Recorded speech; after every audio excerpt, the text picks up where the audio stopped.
எருசலேம் இஸ்ரவேல் வசம் வந்து விட்டது. கர்த்தர் சொன்னபடியே துல்லியமா தீர்க்க தரிசனம் நிறைவேறிடுச்சு. அதுலயும் நல்ல கவனிச்சு பார்த்தீங்கன்னா, இந்த 1967 வந்ததான இந்த எருசலேம் தலைநகராக மாறல. அந்த சகரியா 12:6 என்ன சொல்லுது? எருசலேம் திரும்பவும் தன் ஸ்தானமாகிய எருசலேம்ல. இப்ப பாருங்க, எருசலேம் குடியேறியாச்சு. இப்ப நீங்க பார்க்கறது என்னன்னு கேட்டீங்கன்னா, பகல்லையும் நைட்லையும் எருசலேம். நைட்டில் குடியேறினா தான் லைட்ஸ் இருக்கும். எருசலேம் கர்த்தர் சொன்னபடி சரியாக 1900 வருஷம் கழிச்சு குடி ஏறிடுச்சு. ஆனால் அந்த இடத்துல என்ன இருக்கு வசனம்னா, திரும்பவும் எருசலேம் திரும்பவும் தன் ஸ்தானமாகிய எருசலேம் அப்படின்னு இருக்கு. ஸ்தானமாகிய எருசலேம்னா என்ன அப்படின்னு கேட்டால், எருசலேமுக்கு ஒரு ஸ்தானம் இருக்கு.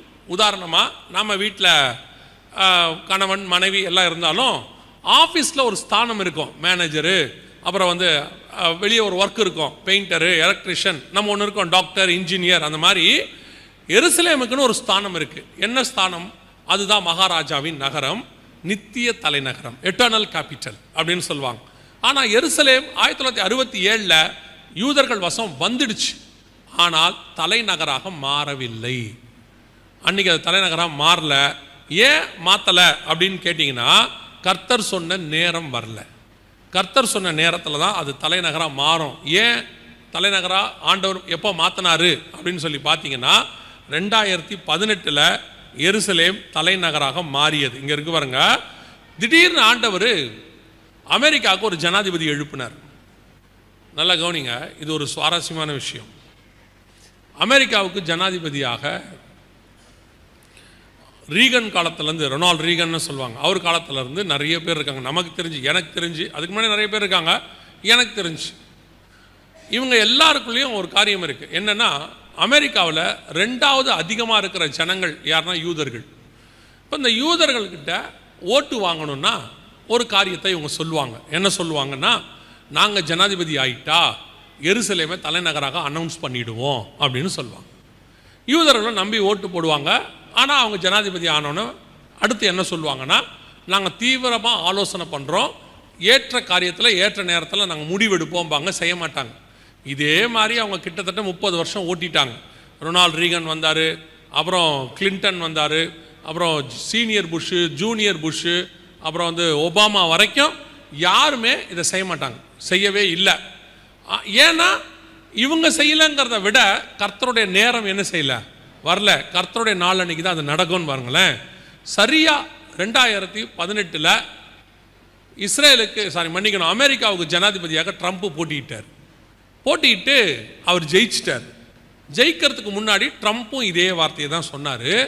நான் வந்து அமெரிக்க ஜனாதிபதி ஆனா நான் வந்து இஸ்ரேலுக்கு தலைநகராக எருசலேமை மாற்றுவேன்னு சொன்னார். எதிர்த்து நிற்கிறது யாருன்னு கேட்டிங்கன்னா, கிளின்டனுடைய ஒய்ஃப் ஹிலாரி கிளின்டன் எதிர்த்து நிற்கிறாங்க. அப்போ எல்லாருக்கும் தெரியும் ஹிலாரி கிளின்டன் தான் ஜெயிக்க போகிறாங்க, ட்ரம்ப்பு தோக்க போகிறாரு. ஏன்னா ஹிலாரி கிளின்டன் பயங்கரமான அறிவாளி. ஏற்கனவே ஒரு வெளியுறவுத்துறை அமைச்சரெல்லாம் இருந்திருக்கிறாங்க. இவர் பிஸ்னஸ்மேன். பத்தாததுக்கு ட்ரம்ப்புக்கு நல்ல பேரே கிடையாது. ட்ரம்ப்பு வந்து சேட்டை பிடிச்சவர். திடீர்னு இறங்கி பாக்ஸிங் விளையாடுவார், ரோட்டில் இறங்கி பாட்டு பாடுவார். ஆனால் பெரிய கோடீஸ்வரன், மிகப்பெரிய கோடீஸ்வரன். ஆனால் ஜனாதிபதிக்குரிய தகுதி அவருக்கு கிடையாது. எல்லாரும் முடிவு பண்ணியாச்சு, ஹிலாரி கிளின்டன் தான் என்ன செய்ய போகிறாங்க, ஜெயிச்சு வர போகிறாங்க அப்படின்னு. திடீர்னு பார்த்தா ட்ரம்ப் ஜெயிச்சிட்டார். எப்படி ஜெயிச்சார்னு இன்னும் யாருக்குமே தெரியாது.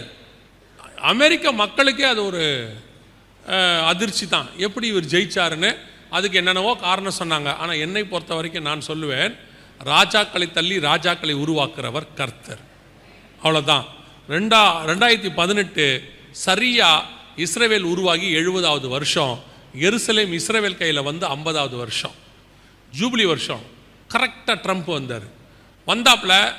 வந்த உடனே இஸ்ரேலுக்கு தலைநகராக எருசலேமை அனௌன்ஸ் பண்ண போகிறேன்னு சொன்னாப்புல.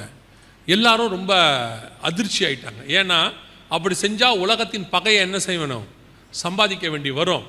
அதனால தான் அமெரிக்க ஜனாதிபதிகள்லாம் செய்ய மாட்டாங்க. இவர் நேரடியாக சொல்லிட்டாரு. உடனே ஐநா சபையில் சகரியாவின் புஸ்தகம் 12ஆம் அதிகாரம் 3-4 வசனம் வாசிங்க. சகரியா 12:3-4. சகல ஜனங்களுக்கும் பாரமான கல்லாக்குவேன், அதை கிளப்புகிற பூமியில் உள்ள ஜாதிகள் எல்லாம் சரியா 2017 டிசம்பர் மாதம் அத்தனை பேரும் யூஎன்ல போய் இஸ்ரவேலுக்கு விரோதமாக, ட்ரம்ப்புக்கு விரோதமாக ஒருமனப்பட்டு ஒரு தீர்மானத்தை கொண்டு வந்தாங்க. எருசலேமை தலைநகராக மாற்றக்கூடாது அப்படின்னு சொல்லி கொண்டாந்தாங்க. இதுக்கு நடுவில் ட்ரம்ப் ஜெயிச்சிட்டார். இப்போது 2018 ஜனவரி மாதம் இந்த தீர்மானம் ஐநா சபையில் வருது. வந்த உடனே இந்த இஸ்ரவேலுக்கு எதிராக, அதாவது தீர்மானத்துக்கு ஆதரவாக இஸ்ரவேலுக்கு எதிராக உலகத்தில் உள்ள நாடுகளில் ஏறக்குறைய 128 நாடுகள் ஒன்று கூடிட்டாங்க. அந்த 12:3 கர்த்தர் சொன்னபடி பூமியின் ஜாதிகள் எல்லாம் அதுக்கு விரோதமாக என்ன செய்வாங்க? கூடிக்கொள்வார்கள். துல்லியமாக நிறைவேறுச்சு. ஆதரவு பார்த்தீங்கன்னா 8 பேரோ 10 பேர் தான் ஆதரவு. அத்தனை பேரும் எதிர்த்தாச்சு. இப்போ எல்லாரும் நினச்சாங்க இனிமேட்டு எருசலேம் என்ன செய்யாது, தலைநகராக மாறாது, தீர்மானம் இஸ்ரவேலுக்கு எதிராக போயிடுச்சுன்னு. ஆனால் திடீர்னு ஒன்று நடந்துச்சு. என்னன்னா 5 நாடுகளுக்கு மட்டும் வீட்டோ பவர்னு சொல்லுவாங்க. America, Russia, China, France, England 5 நாடுகளுக்கு மட்டும் வீட்டோ பவர் உண்டு. வீட்டோ பவர்னா என்னன்னா, இந்த 5 பேரில் யாராவது ஒருத்தர் இந்த தீர்மானத்தை நான் நிறுத்துறேன்ட்டா நிறுத்துறது தான். அந்த 5 பேரை எடுத்து யாரும் எதுவுமே கேட்கக்கூடாது. ஒருத்தர் சொன்னாலும் சரி. ட்ரம்ப்பு வீட்டோ பவரை யூஸ் பண்ணி இந்த தீர்மானத்தை நிறுத்திட்டாரு. இஸ்ரவேலுக்கு தலைநகராக எருசலேம் மாறிவிட்டது. 2018ஆம் ஆண்டு கர்த்தர் சொன்னபடி துல்லியமாக, அதான் நான் உங்களுக்கு சொல்றேன், கர்த்தர் ஒரு தீர்க்க தரிசனம் உரைச்சா அந்த தீர்க்க தரிசனத்தை யாரை வச்சு வேணாலும் கர்த்தர் நிறைவேற்ற வல்லமை உள்ளவராக இருக்கிறார். இப்பவும் சொல்லுவேன், ட்ரம்ப் அறிவாளி கிடையாது. அறிவாளி மீன்ஸ் இந்த ஸ்பிரிச்சுவலாக நான் சொல்லலை, ஸ்பிரிச்சுவலாக சொல்கிறேன். அவர் ஜனாதிபதி ஆகிறதுக்கான எதுவும் இல்லைன்னு சொல்லுவாங்க.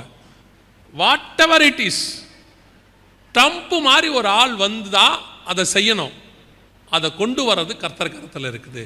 அவர் சொன்னபடி துல்லியமாய் சகரியா 12:6 திரும்பவும் எருசலேம் அதே ஸ்தானத்துக்கு தலைநகராக, இப்படி ஒரு தீர்க்க தரிசனம் உலகத்தில் வேற எங்கேயுமே நடந்தது கிடையாது. பாபிலோன், தீரு, நினிவே, எத்தனையோ பட்டணம் இருக்கு பைபிளில், எல்லாமே அழிஞ்சு போச்சு.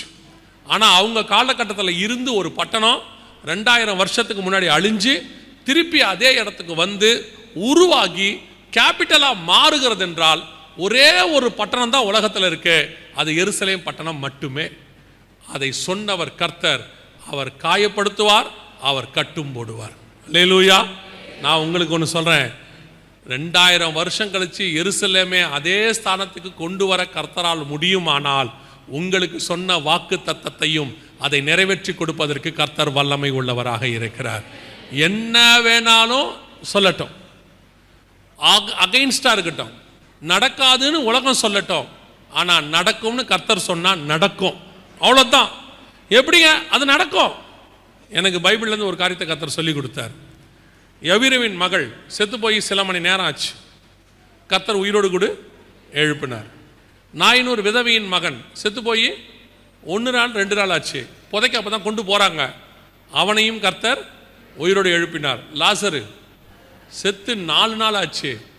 அவனையும் கர்த்தர் உயிரோடு எழுப்பினார். 37ஆம் அதிகாரம் எசேக்கியேல் புஸ்தகம், உலர்ந்த எலும்புகள், அதையும் உயிரடைய பண்ணி சேனையாக நிறுத்தினார். அதுக்கு என்ன சொல்கிறேன், செத்து சில மணி நேரம் ஆகட்டும், செத்து சில நூற்றாண்டாகட்டும், மீண்டும் உயிரோடு கூட கொண்டு வருவதற்கு கர்த்தர் வல்லமை உள்ள தேவனாகவே இருக்கிறார். அல்லேலூயா.